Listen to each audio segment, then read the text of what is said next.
Hello, and welcome today to our wonderful speaker, Phil Ponder. How many of you have one of his prints at home? Look at that. We know his talent, and we know he's a marvelous speaker, too. And today he's going to share some of the history that he has captured in his great watercolors. At the end, those of you who are interested in following up next week on the Germantown program that we have on Tuesday, and we have a walk on Wednesday, we will have information about where to meet and what time for the walk. And it'd be 1 o'clock on, I'm sorry, but we might be able to work something out for you. But anyway, stay at the end if you want information about that. And I'll also send it out in the email this week. I'm hearing a question, but okay. Well, what can I say about Phil Ponder? He says it all through his art, so I'm going to let him talk about it. Phil? That's fabulous. Good afternoon, history lovers, particularly Nashville history lovers. So glad to be here. So glad to see some new friends, some old friends. That guy in the back row, I don't know why he's sitting all the way back there, but Rick Bernhardt, I was on the planning commission for 12 years, and he was the guy that was in charge of it all. So thank you. The city of Nashville is in better shape because of that gentleman right there. So thank you, Rick. He took us on a trip to Orlando one time to see. He was 17 years the planner for the city of Orlando. Fantastic. Anyway, great. No bragging on you for today. You got it all. You were on the council. I was on the council. Two terms? 2 terms. 8 years. Okay, but so here's my life in a nutshell, just so you know. It all started in Ocala, Florida, April the 6th, 1933. See how old I am. My mother encouraged me to do artwork. I actually have my poetry book from the first grade. 1939. You can see I pretty much stayed within the lines. Keep going. Actually, when I was in high school, my mother encouraged me to go to an art lesson. There was a woman named Susan Carmichael, who actually her family owned Silver Springs. If you've ever been to Silver Springs, that's where I grew up. I had my swimming lessons there. So anyway, we had basic art appreciation. There were 5 of us that went over there on Wednesday afternoon. Didn't do much with it for years. Finally did something for my kids one year. This was in 1976, and they liked what I did for them, original piece for them. So the next year I said, you know, I got to do something on my own. So then that's when I decided to do Market Street. Now, why did I do Market Street? Thank you. And what kind of assistance here? Okay, Market Street. Bobby Matthews recruited us. We had a lot of people involved in Market Street for the year because, of course, it was going back into the 1800s. But I saw a picture of a little village in Italy, in San Gimignano. Who's been to San Gimignano? Yes, isn't it wonderful? It's my favorite spot in the whole world. It is great because from a distance, it's on a hill, and you see the walls that completely surround the city, and the only thing that's sticking above it are the watchtowers and the church towers. And you just walk around in there, and it's just, the feel is so great. I've never experienced it anywhere else. And by the way, if you got a sweet tooth, gelato there is phenomenal. And it's wonderful. Anyway, there's this picture on Bill Earthman's wall at UNESCO. And it was of the city, and it had no sky, and it had no land. Just the wall part of the city was showing with the towers above it. So I kind of stole that idea and applied it to Market Street, which is 2nd Avenue, Market Street in, the 1800s. And so I thought, we'll just put all those 20 buildings in one. They were on the historic registry, and I had the idea of doing that. I actually did very big, it was actually on 2 pieces of paper, very complicated to get started, but I had it framed by Reed's Frame Shop in Madison, everybody remembers that. And along came a guy named Charles Wallace, who I didn't know from Adam, and he convinced me that I should have a print made from my original. And I said, no, no, no, I got a full-time job, I'm on an airplane all the time going somewhere, and I just don't have the time to get involved. Well, he kept calling and calling and calling. So it came off my back. I said, if you'll help me, we'll get started. So we went to a printer who he knew. His name was Daniel Boone. Yes, he is. The first time he called my office, my secretary said, there's a nut that says he's Daniel Boone. Anyway, I worked with him for 35 years. He was at Lithographics Incorporated for most of those years. Anyway, he got me started. We did 1,000 prints of Market Street. Now, this is the second version of it, but the other was a little bit longer, and the buildings were a little bit different. Now, this is what is so interesting. That first subject has wound up being one of my latest subjects, because if you were looking at the little picture that was passed around, what happened to the picture of, there it is, sorry. You can pass that around and look at it. Now, what happened, as you know, on Christmas morning 3 years ago, there was a bomb that went off, and the AT&T building actually suffered some of the damage. Ironically, the building across the street got the worst of the deal. But AT&T agreed, with the help of Cyril Stewart and other architects and advisors and so forth, to encapsulate the building in aluminum sheeting to cover up the ugly smudge mark on the bricks. There's no windows in that building. It's just all equipment in that building. And so they agreed to do that completely around the whole building in aluminum. And then Cyril came up with the idea of putting my artwork on the building, on aluminum. So what they did is they got the picture, they blew it up, and they went to a firm in Ashland City who was able to not etch, but to bore little holes of different sizes in the aluminum. So it's not an etching, but what you're looking at are a bunch of holes with a black plate behind it. And if you're down there, and on Second Avenue, you can walk by it. It's not, completely open, but you can walk by, you can drive by it now. But eventually, that is going to become a huge destination for tourists. And it'll be a history of what the buildings look like across the street before the bomb. In fact, you can actually see a little bit of it if you look at Channel 4, right at the bottom of the building. You see that white building, you can see the tower. So it's about 50 feet high. So it's the biggest thing I've ever been involved in. So, anyway, so that's how it all got started.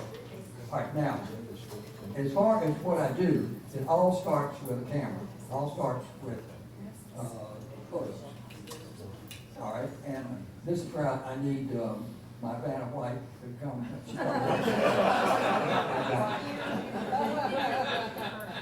I'm sorry. What year was your first painting? I'm sorry, 1959. 59. And we actually, I finished it in 79. I finished it in 78.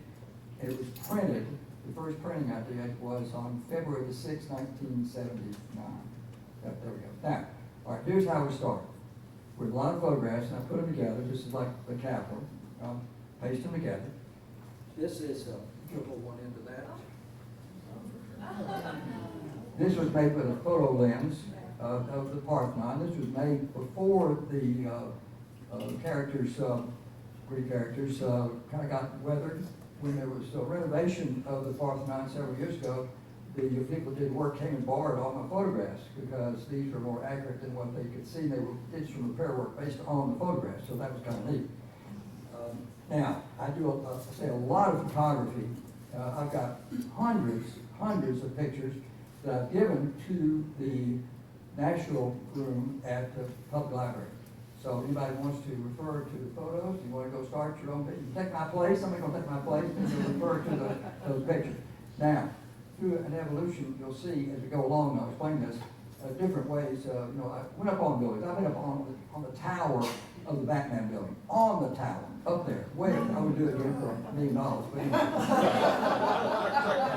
And then I went to a helicopter. 2 of my skylines I did from a helicopter. This was made from a drone. The last, actually, skyline I did was from a drone. So different ways that I get the information. Now, all right, here we go. We are going to unfold this and show people the extreme that we go to sometimes. Here, if you're taking this, Jim, take that. we go. You need a band. We do. We need a band and a half. There we go. There's a band and a half. Thank you. All right. Oh my gosh. Now, this is what I used for that picture that I was just holding.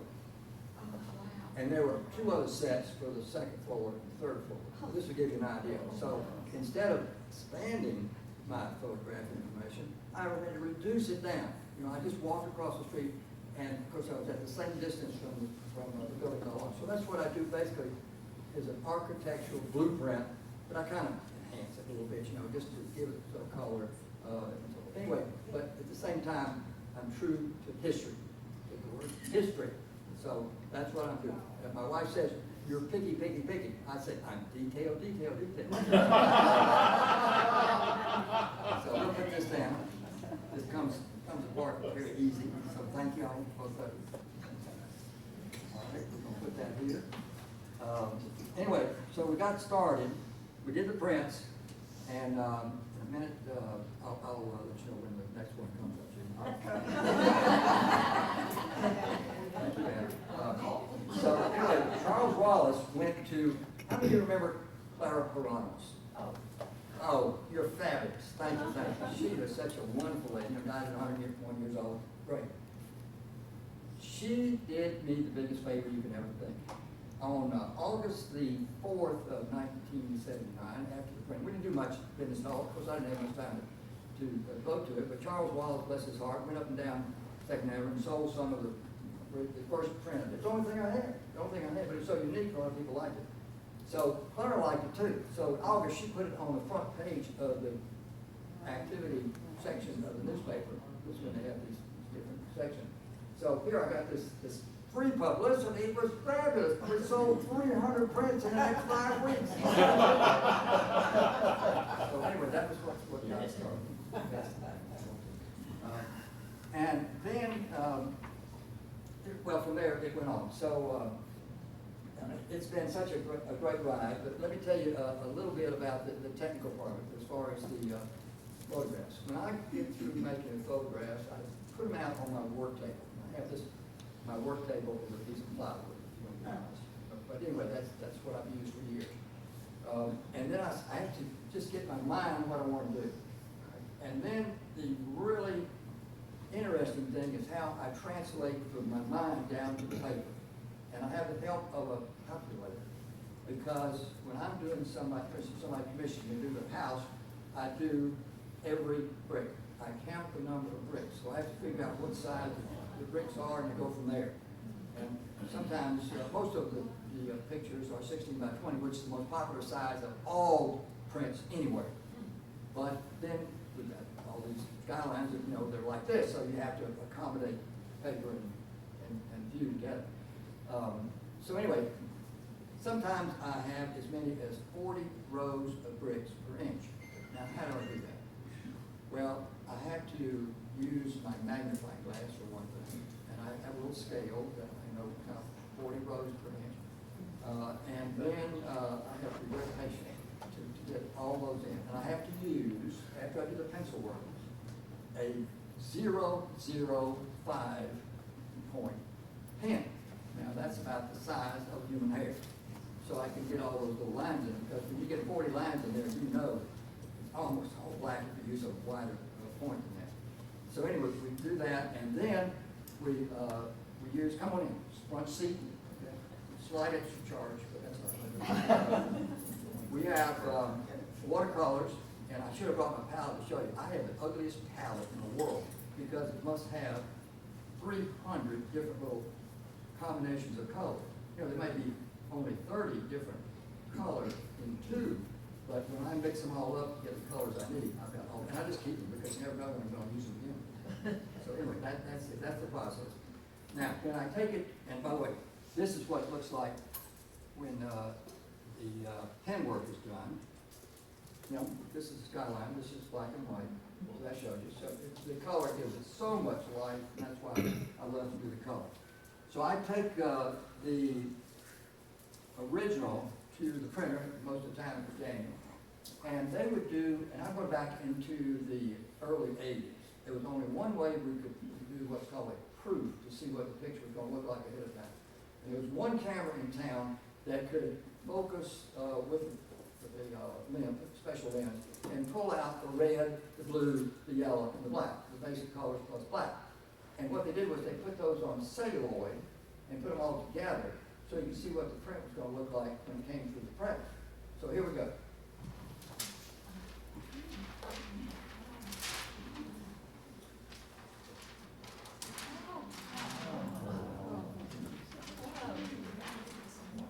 And yellow. And so you put them all together, there's your proof on the silver dollar. This is 1980 when we did that project. And by the way, I want to mention one thing when I'm thinking about it. If you notice, there's a little bird on. This is where the bird started. I've done 3 other pictures before this, but the bird was in my photograph. It's a pigeon. And so at the last minute, when I noticed it, I put it in the picture. I completed this picture, put the bird in there, and I said, I want to see if anybody notices it. Well, we had a great opening at the Silver Dollar Saloon because that was the headquarters for Historic Nashville. Anybody remember Kate Mason? She was involved in all that. Yeah, great gal. And so we went there. You could, actually, in those days, there was the place where the Silver Dollar used to be. Somebody pried them out of the floor.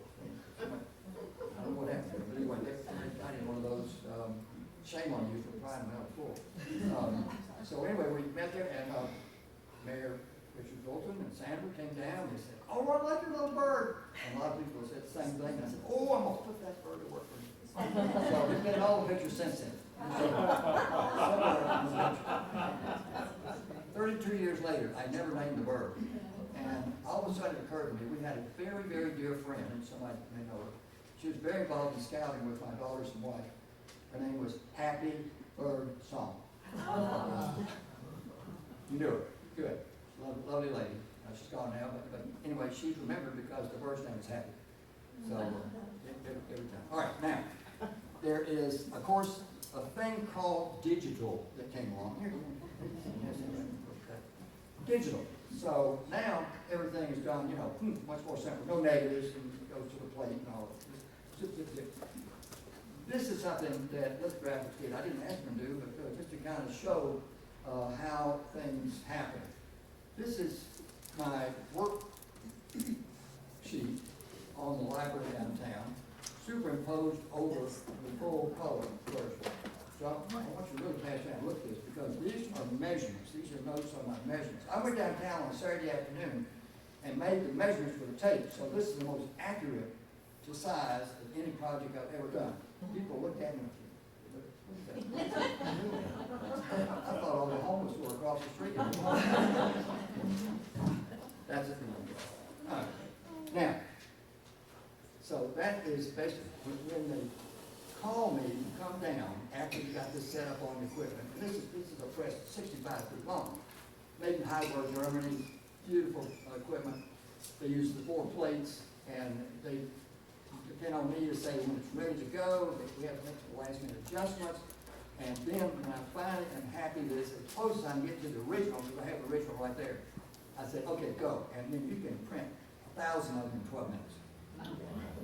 Just zip through. Then we cut we do big ones and large ones at the same time, because the sheets of paper are this big. And then after they dry, I take them home, I number and sign those, and then they're distributed to retail, basically. We used to have retailers all over this area of, middle area of Tennessee. Not now so much.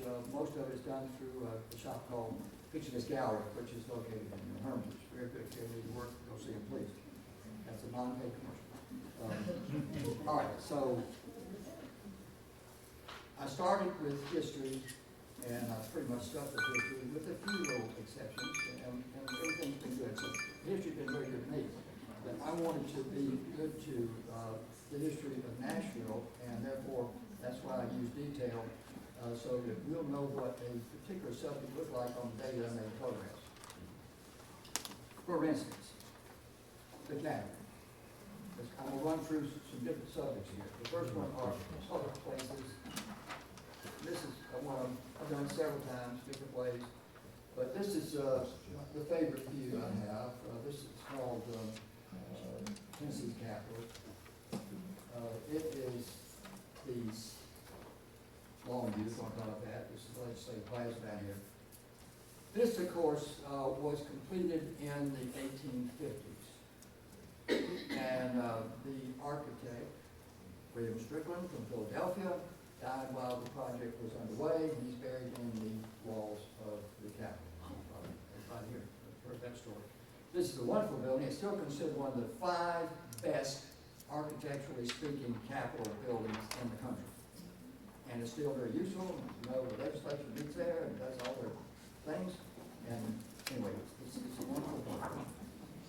Here's another structure, the Customs House. The cornerstone says 1877.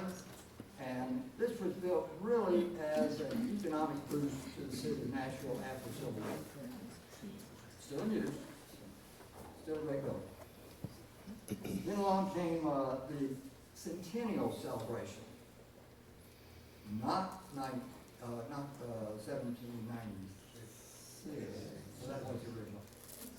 1896, no, it was delayed. It was actually in 1897. Because some people didn't get their act together. Anyway, there were 26 buildings at Centennial Park. That was the end of the war. There was nothing much after that. So these are 6 of those buildings. And, you know, there were Memphis and Graceland with a pyramid and so forth. So it was an appropriate building. This building is the Commerce Building. It was 500 feet long, 351 feet wide. All the exhibits for the different counties were in this building, as opposed to the Bicentennial, where every county had their own special presentation at home. This is the statue of Mercury, who was the god of customs, commerce to the Romans, and that's why he was there. All these buildings came down except for the Parthenon the next year, because they're mostly wood and plaster. And so that statue wound up on the top of the Union Station in 1900. So the Union Station opened in October of 1900. It stayed until 1952. And there's a gentleman I know, he passed away now, but he was walking down Broadway one Saturday morning, this is after a storm, but he actually saw the statue fall down all the way to the tracks underneath Union Station. Now, it was beat up like crazy. I mean, it was just really torn up. And I'm sorry they didn't keep it that way. But does anybody know where it is now? They melted it down into various plaques, and some are at Ellington Agricultural Center and some are at the other locations. Is that correct? Perfect. Yeah, that element. Now, I wish they would have kept it, but anyway, long story. Thank you. Well, looking at the scale, the Parthenon is there to the right of the Commerce Building. Yes, this is part. That's one of That the. Commerce Building was huge. It's big, 500 feet long. It's big. It was, they had, 95 counties they were showing in there. So you didn't have a photograph for that?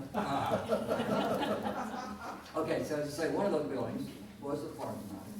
And this is, we are so fortunate to have it. And I'll have, it was something, a little funny story. My wife and I got to go to the Acropolis to see the original Parthenon 2 years ago, and I made a horrible mistake, because to the guide I said, "That's funny, the one we got in Nashville is much better shape than yours."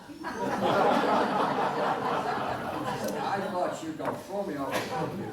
So bad. But anyway, it's great that we've got this, and it's the scale. You know, it's actually like oriented within what, half the grid or something of the original grid. But anyway, it's back. Of course, this is it's like leftover. I'm certainly glad it's leftover. It's been renovated a few times since 1897. But anyway, it's quite good. Now, a little more current. This is the courthouse, where the council and mayor have their thing. This one is 1937. This is the 4th major courthouse, if I remember correctly, Rick. Very architecturally speaking, very pure architectural, all the columns and everything. And by the way, that's what's so great about Nashville. We've got so many different architectural examples here of, art at the old post office is now the Frizz. That's Art Deco. That's the best example of Art Deco. Now, I'm gonna throw in one little, we saw earlier the proof thing we do for the library. Now, there's one thing at the library that is not inside that I've really, really done extremely well with, if I say so, and I'll do that. That is the stack of books. This was a gift from the Lift family, it was family. So this was their gift. They saw a small version of this, a couple in Germany have done it, small version. They said, oh, can you do a big version of that? So they created out of, these are pure rocks, these are not colored rocks, these are different striations of rocks from 6 continents. This is 26 feet tall. 26 books, representing what? Each letter of the alphabet.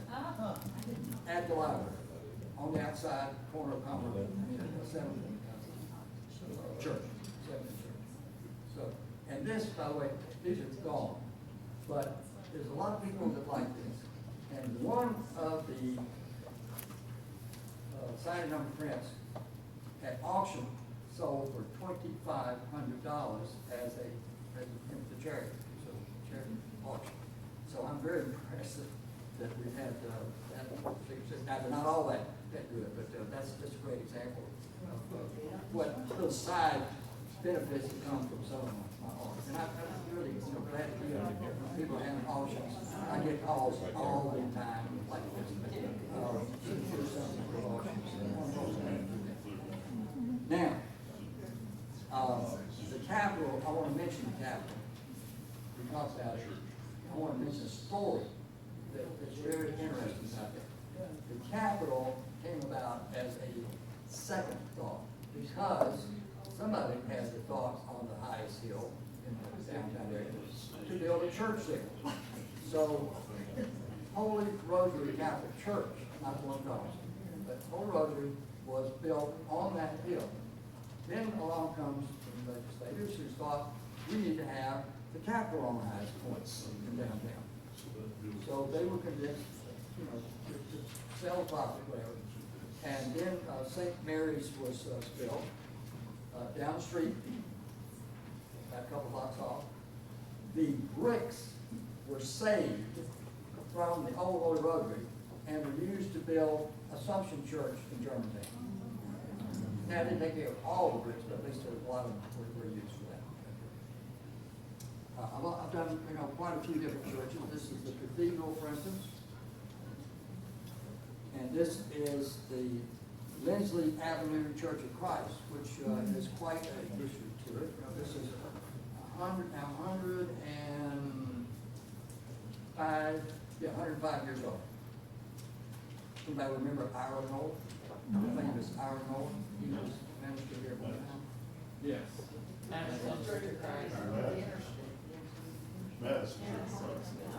But he started here. So, anyway, Joanne. I saw Joanne out there. All right, now, speaking of Capitol, I'm doing some connections here. The city is called Williamsburg. We won't let everybody know.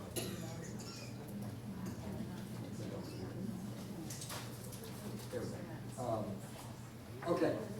The Capitol had something on the grounds, I think most of you have seen it, and that is a statue of Andrew Jackson on his horse. Very famous. There were 3 of those statues made from Lowell. Now, we know that one of them was on the Capitol. One of them is in DuPont Circle in Washington, D.C. And the third one is at Jackson Square, New Orleans. So just, that's a little bit off, off the least. I think it's the one that we reused in Jacksonville, Florida. All right, then let's go the segue into schools. This is another subject that I'll cover. Done with lots of schools, particularly high schools, several of the colleges. Belmont has been phenomenal to me. I've had 11 projects at Belmont.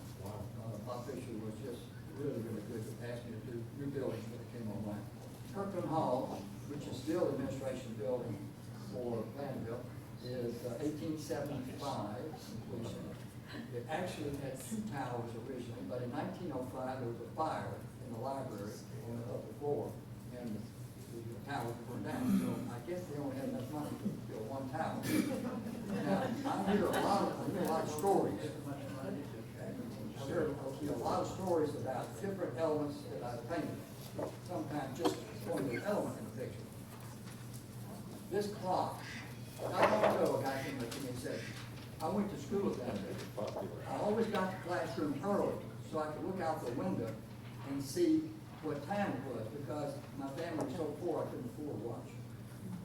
So that's interesting how some of those stories come back. Hume Fogg School. Anybody go to Hume Fogg? Fabulous school. You know, every year it is listed as one of the best 100 high schools in the whole country. It's a phenomenal school. Well, this is not the original. It goes back to the 2 gentlemen with the other versions of it. This is the current one that started in 1912. Of course, there was a lot of money spent on it to keep it in good shape. Being in the middle of town is an interesting location. Actually, the first day I reported for work at UNESCO, on June 1st, 1959, was right behind this building, which is now a parking lot. And by the way, this one was very challenging to do. It's not bricks, it was blocks. Stone.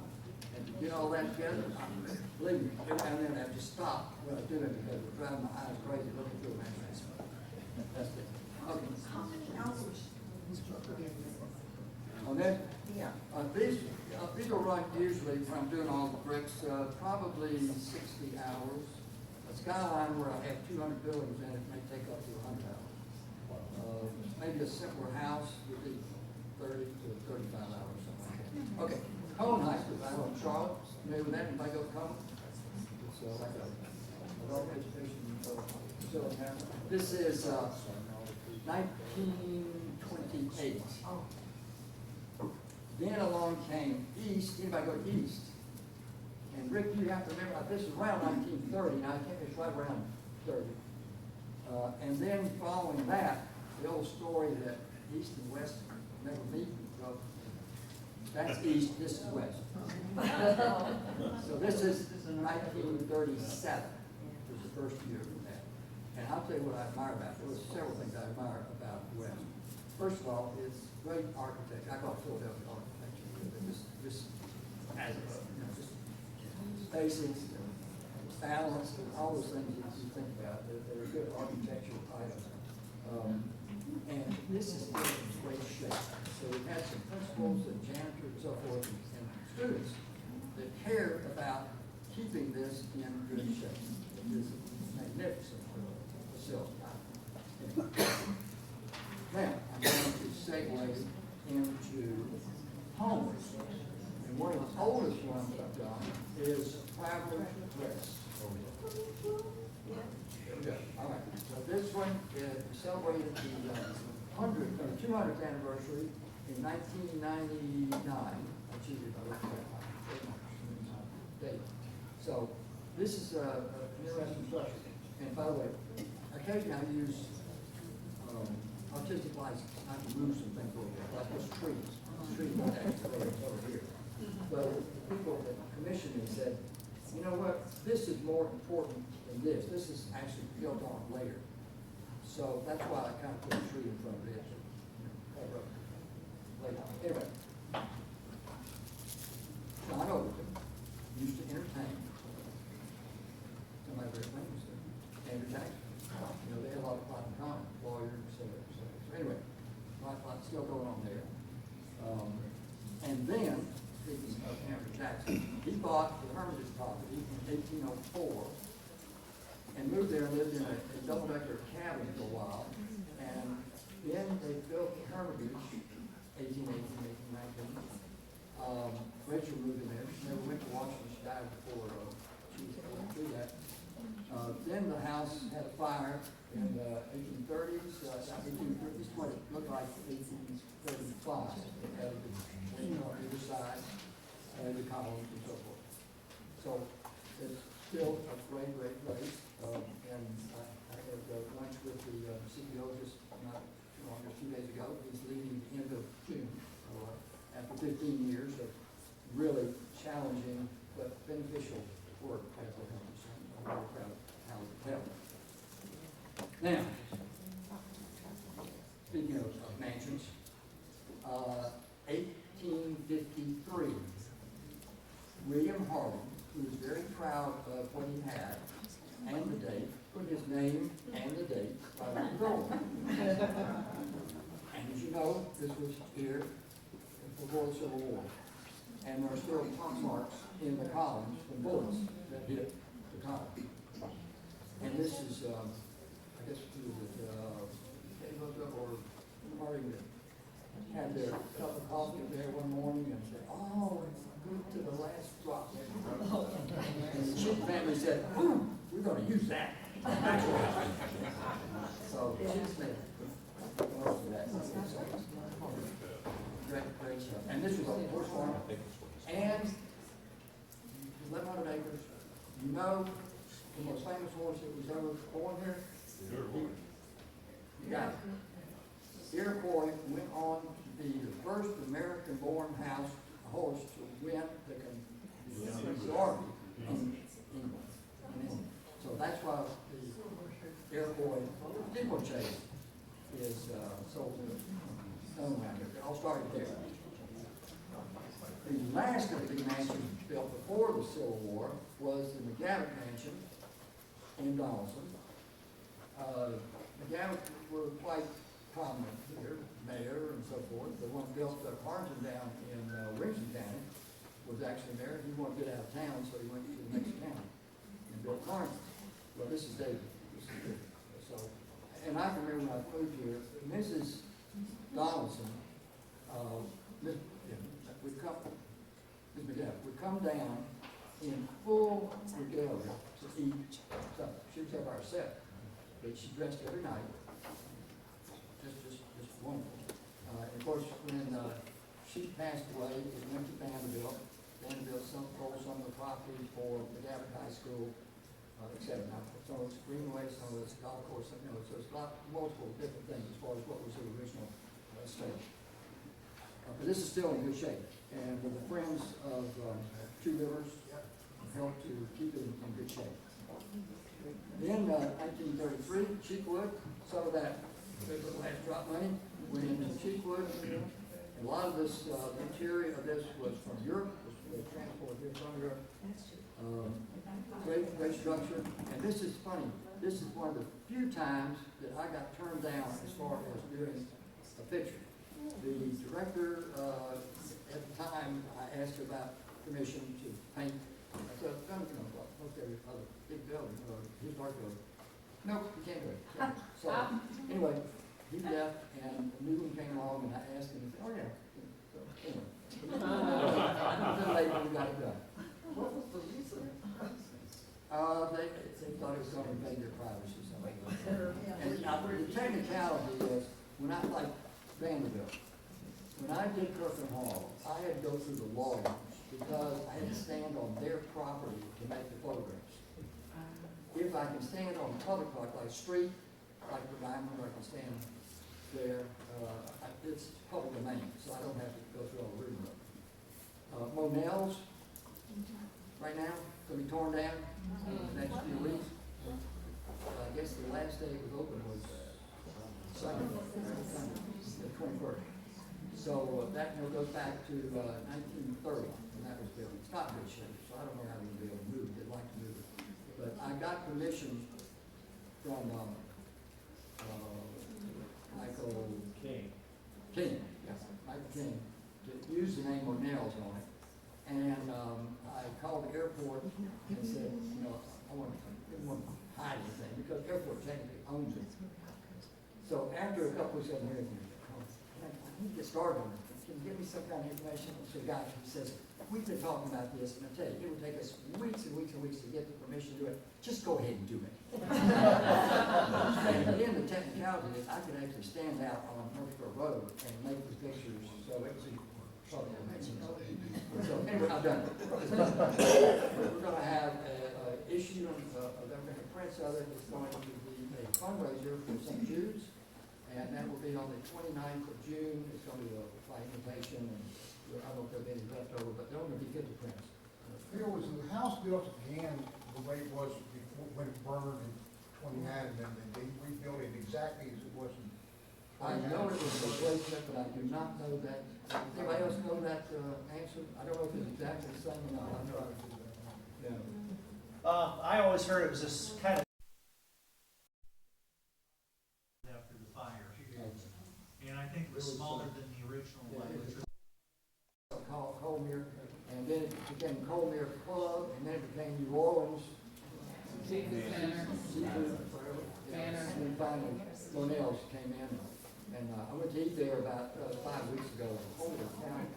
The one thing, I'm glad I took my pictures when I did, because there were so many people waiting in line to put up a tent out front to give them shelter before the church could go in, because there was just a waiting line all the time. It was unbelievable. Yeah, on your, the Lindsay Avenue Church of Christ, doesn't the cornerstone of that building say AD 33 or something I like can't that? vouch that. I wouldn't be surprised, but I would, that would be perfect. I'll have to look at my phone. Christ, yeah. That's a good question. Okay. In 1982, I had an idea for a new concept, and that was a skyline. So I have done 11 skylines, basically 14 by 30 inches in size.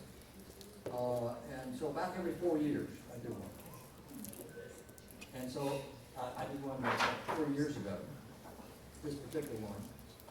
And usually I'll change direction and so forth. And, you know, after 4 years, there's new buildings, and lately there's gobs of new buildings.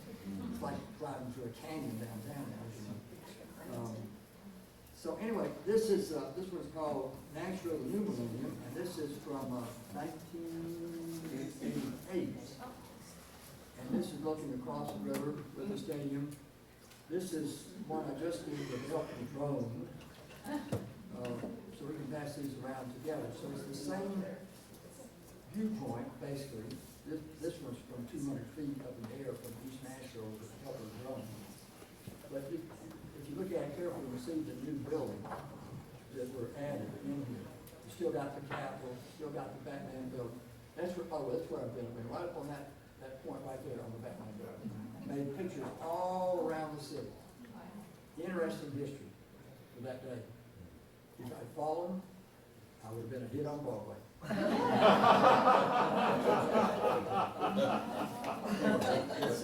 can look at it and see the difference. This is one of my favorite skylines, and it's called A View of Nashville. And I did, you've heard of the Spanish painter El Greco? Yes. He did a picture called A View of Toledo.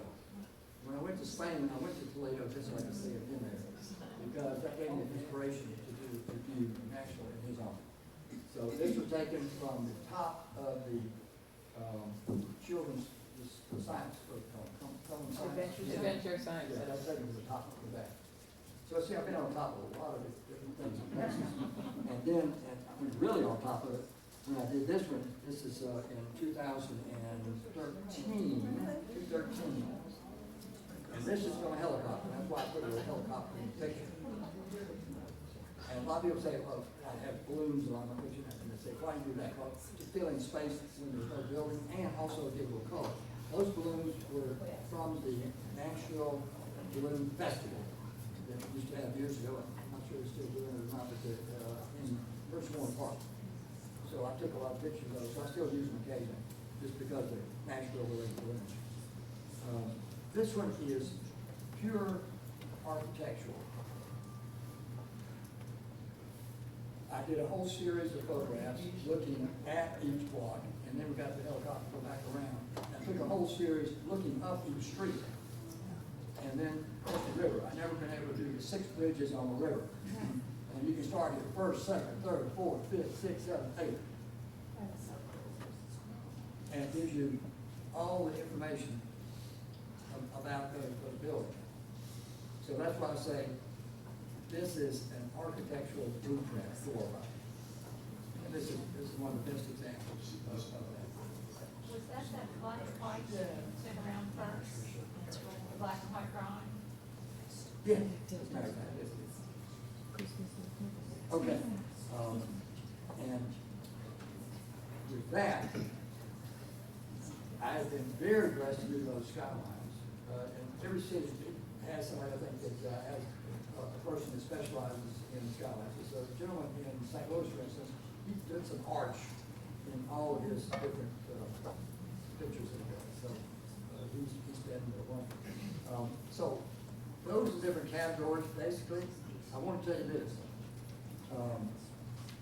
All of my work, except the most recent, is in a book that I did.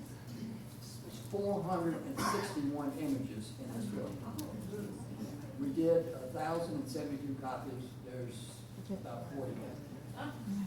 If you're interested, you can go to Picture This Gallery. They've got a few left. What's the name of the gallery? Picture This Gallery. It's on Lebanon Road, 3883 Lebanon Road. And you can call, in fact, I've got, here's a card. Here. That's it. Now, as I mentioned, I've already given hundreds of photographs. I've got literally in my office, my work area, office, literally thousands of photographs through the years. You can imagine this to keep piling up, because if you have an average of 30, maybe 25 to 30 pictures of each one of the projects I've done. And people ask me, how many projects have you done? Well, counting all projects, and I'm talking about just small viruses all up to a project like the Skyline. And then I did one huge project for Summit Hospital, the biggest thing I ever did on paper. I had to turn it upside down to finish it. I couldn't lean over far enough to do it. Anyway, so I've come across some more photographs that I'm going to give them to the library. And here's some of the subjects. Holly Street Fire Hall, Grassmere, Sunnyside. You know, Sunnyside has just had a 2-year renovation. They're going to be opening soon. Look for it. Yeah. All right, there's Cheapwood, there's Hermitage, Bel Air Mansion, which is on Lebanon Road. If you ever get a chance to go through Bel Air, do it. It is phenomenal. It's a bed and breakfast now. Stone Hall, great building on the river. Belongs to Metro Now Part of the Greenway System. Custom House, Lower Broadway, Church Street, the Capitol, Estes Keep Office Building, the Symphony, Stonewall. Just to give you an idea of more Union Station, Courthouse. Anyway, these are going to the library. So, I am so blessed not to create work, because God created everything, but He has endeared me to create memories, and that's what I do. I actually am so honored that people have these in the house, in the office, or wherever it might be. It brings back a good memory to me in almost every day. And I've been so honored to hear so many of the great stories about people and connecting with some of the artwork that I've done.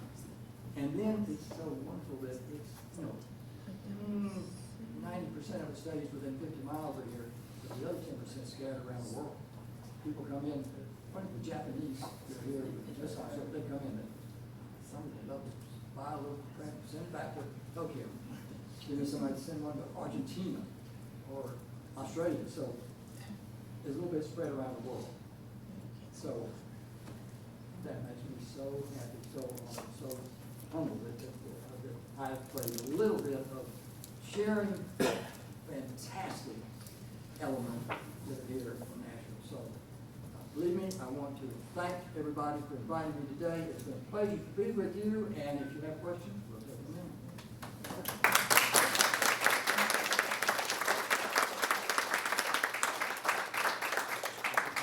Questions about your time at Genesco.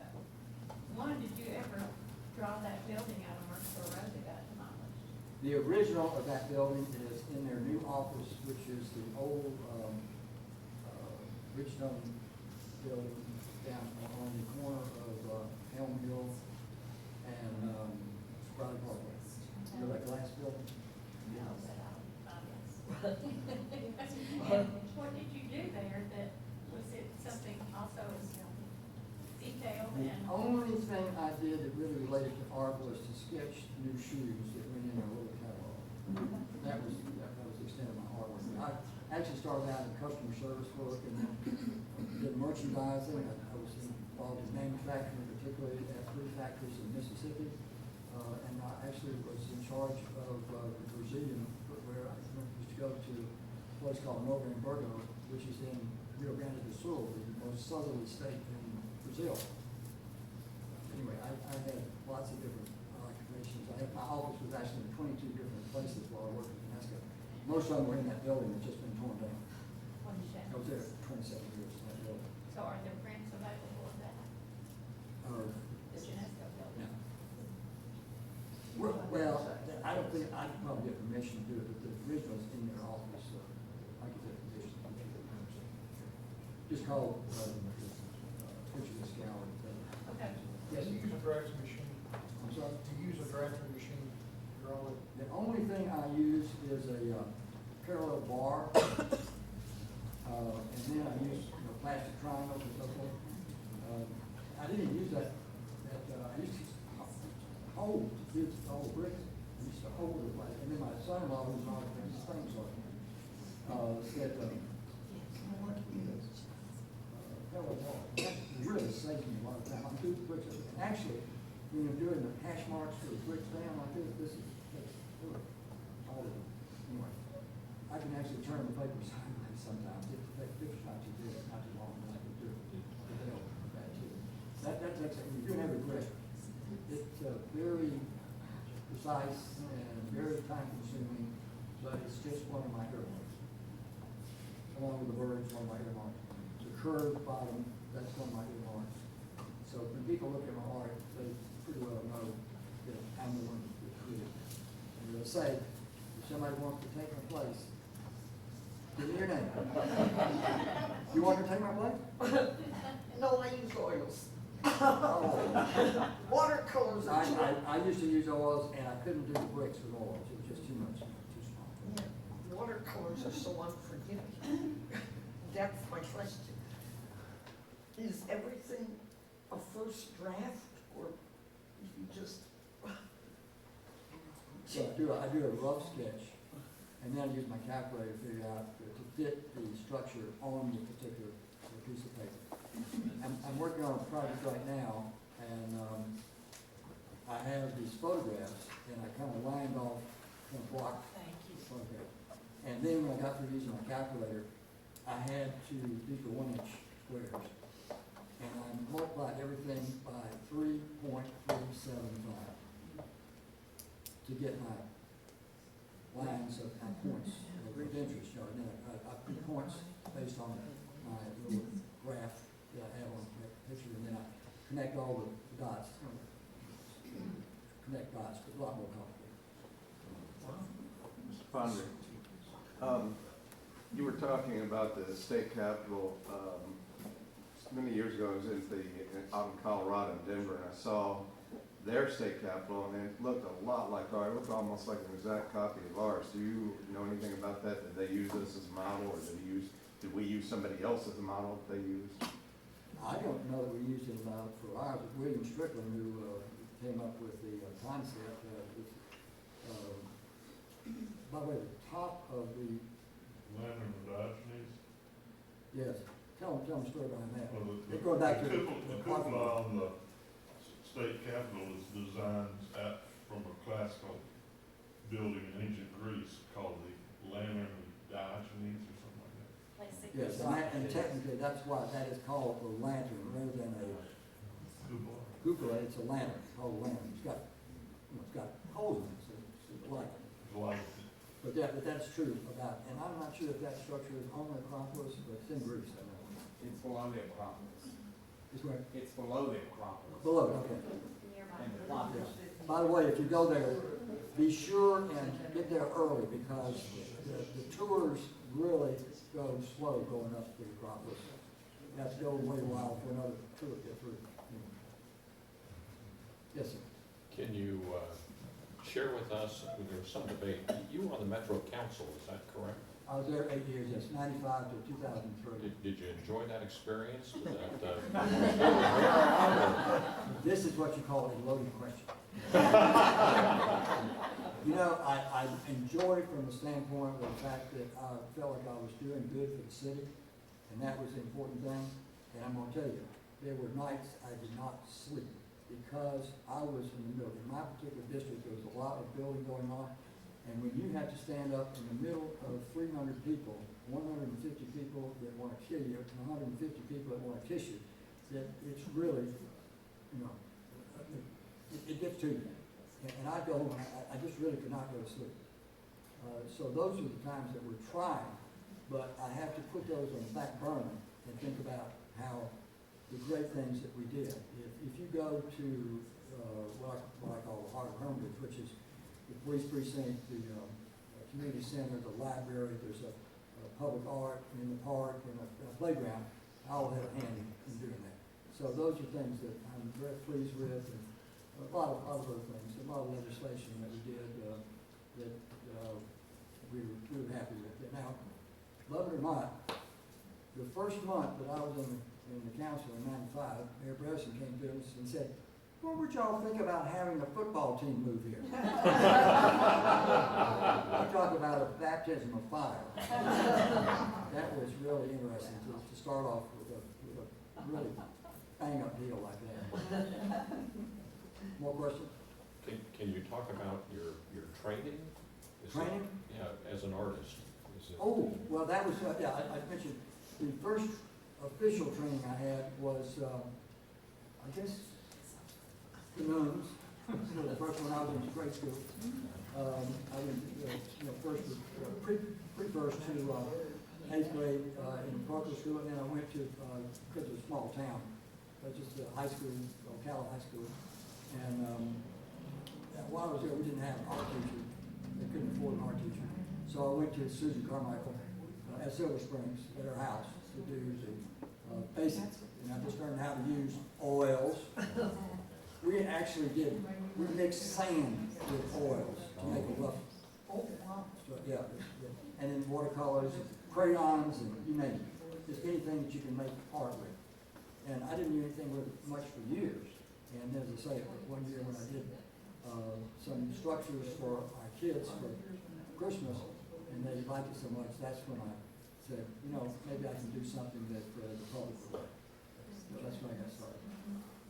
On one of the prints that went by, it talked about a gift or something from ADT or something.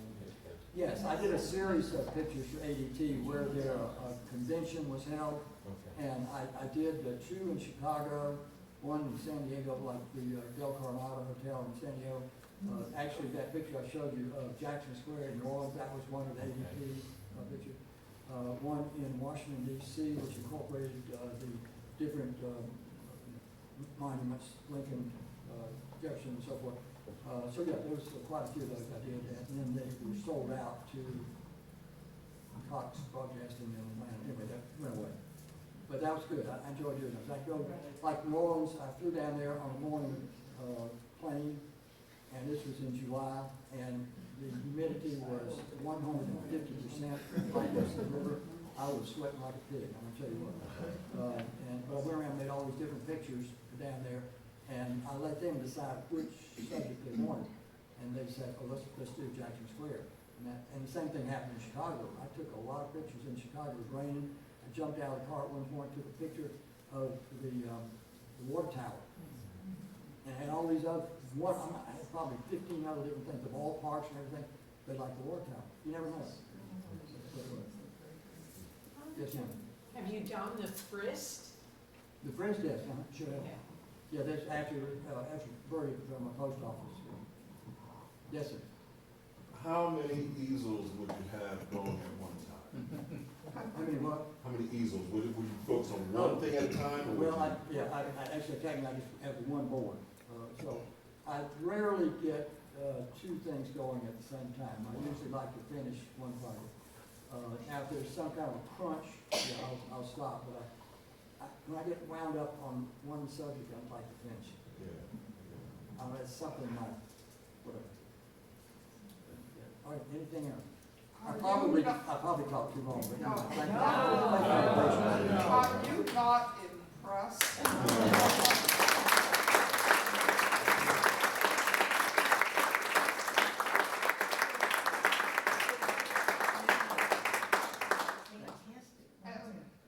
Do you know how old he is? 1933?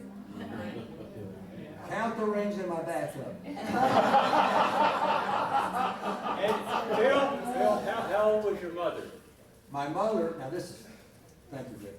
I have a target out there. My mother lived to be 112 years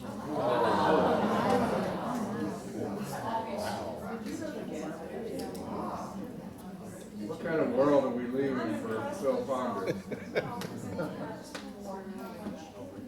You've done it in very different direction, Councilman, you know, working in Nashville and then this art, which is really a passion. Creating it yourself. Did you ever, I mean, how did you fit it all in? I work at night. It all. I work a lot of times at night. And artwork, it's nice to do it at night because the phone's not ringing after 9 o'clock, you know. And so, yeah, I just have I guess it's a passion, I would say, to complete a project, and I enjoy the fact that somebody likes what I do, and it's a memory. That's what really the basic reason for what I do. My wife, thank you for asking, we got married in 1956, June the 7th, and so we'll be celebrating 68 years. Unfortunately, I left her this morning, unfortunately, she's in memory care. I married in June 6, 1956, and my wife is in memory care. Oh! But somewhere, yeah, so anyway, she's, her memory is slipping, unfortunately. Anyway, she remembers me because every time I go see her, she wants to know why she can't be somewhere else. Thank you, Chris. Thank you.